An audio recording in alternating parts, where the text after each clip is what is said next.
So you want to be a master, but do you have the skills to be number 1? Well, after this 10-minute video, at least you will know the fastest way to get there.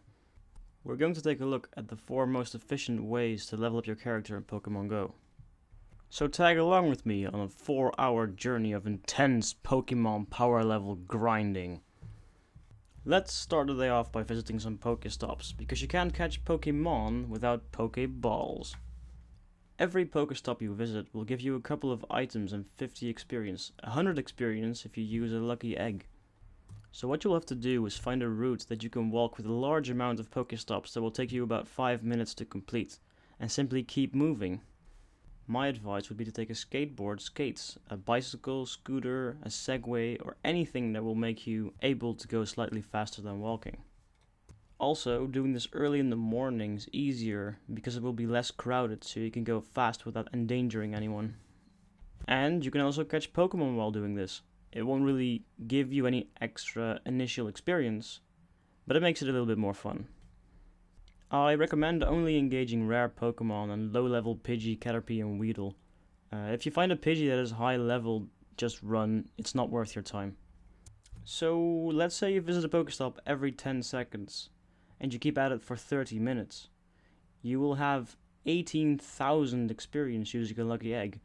That is 36,000 experience per hour. Plus a crazy amount of items and Pokeballs. So, now that we have a crazy amount of Pokeballs from visiting all those stops, why not catch some Pokemon? But from all that racing around just now, we are far too exhausted to chase Pokemon. Well, it's actually not that difficult to catch Pokemon while sitting perfectly still. You know those places where there are 3 Pokestops really close together in a triangle? You can usually find them at town squares, in front of churches, in large parks, and other easy gathering places, and that's exactly what they are. They're gathering places for Pokemon trainers. Using lure modules on all 3 of those Pokestops will make Pokemon appear constantly. Lures will stay up for a 30-minute duration, so using a lucky egg right when the lures start is very convenient. This is also a good time to hydrate, relax a bit, and talk to some people. If there weren't any people when you got there, then surely the lures you put down will make a couple of people show up. I don't have enough data to be very precise about the numbers, so some rough estimations we'll have to do.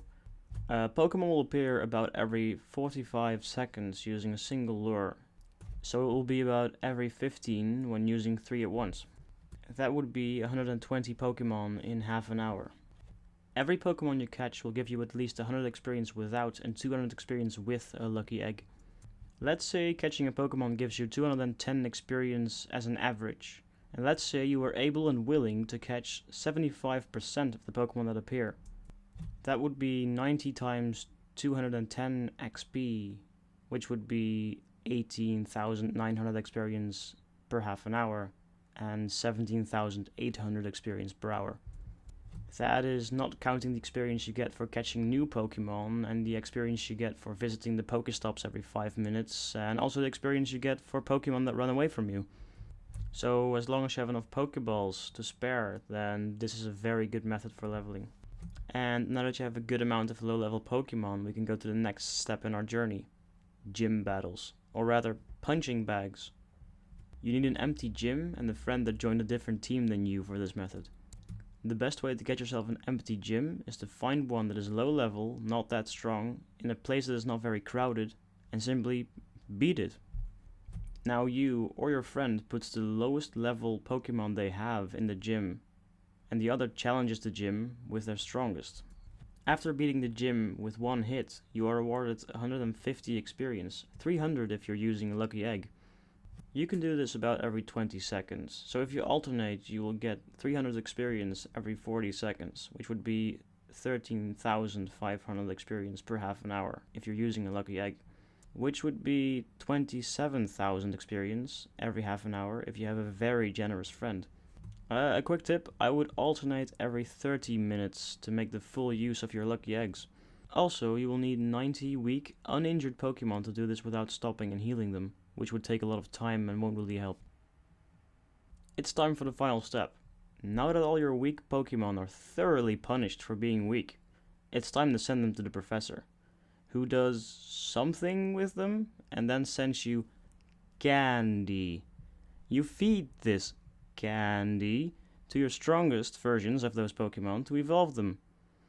This is a method that a lot of people talk about as being the holy grail of fast experience. I call this method feeding the machine. Now for the more in-depth information. Pidgeys, Weedles and Caterpies are an ambitious Pokemon trainer's lifeblood, because they take only 12 candy to evolve. Every time you catch a Pokemon, you will get 3 candy corresponding to that type of Pokemon.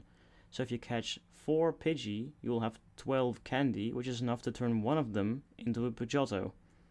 Evolving said Pidgey into a Pidgeotto will also net you 1 Pidgey candy, and sending the remaining 3 Pidgeys to the professor will net you 3 extra candy, 1 for each Pidgey. So you will still have 4 candy left over. This means that for every 12 Pidgeys you catch, you can evolve 4 of them. Rattatas take 25 candy to evolve, so they are less effective, but they are exceptionally numerous, so not catching them might be bad for business as well. So find a quiet place, preferably at home, and transfer until you have the exact amount of candy you need to be able to evolve all the remaining Pokemon. Use a lucky egg, and happy evolving. Every evolution will grant you 1,000 experience, but it is really difficult to tell how long this is going to take you in total. Let's say you caught enough Pokemon during the previous methods to evolve 50 Pokemon. This will net you 50,000 experience in a very short amount of time, not counting the fact that you actually had to go and catch the Pokemon to be able to do this. So let's say you visit Pokestops without stopping for an hour, and triple lure for an hour, then punching bag gyms for an hour, and then evolve all your Pokemon. Let's say this takes you about an hour for consistency's sake. You will gain about 150,000 experience while power leveling like this for 4 hours, which is enough to go from level 1 to level 17. If you don't get these amounts yourself, don't worry, these are all basically perfect cases. Server instability and game crashes alone will get the numbers I gave you down by a lot. Also, you don't have to do these things in sequence. These are just 4 fast methods of leveling, and I just like to do them and present them as a sequence because you need Pokeballs to catch Pokemon, and you need Pokemon to put into gyms, and you are allowed to transfer injured Pokemon, so it just fits really well. Well, I hope you all learned something. Give me a thumbs up, give me a shout out, leave a comment, like my channel, and be nice to all the Pokemon trainers you meet on your adventures. Have an amazing day, and hopefully you will see me later.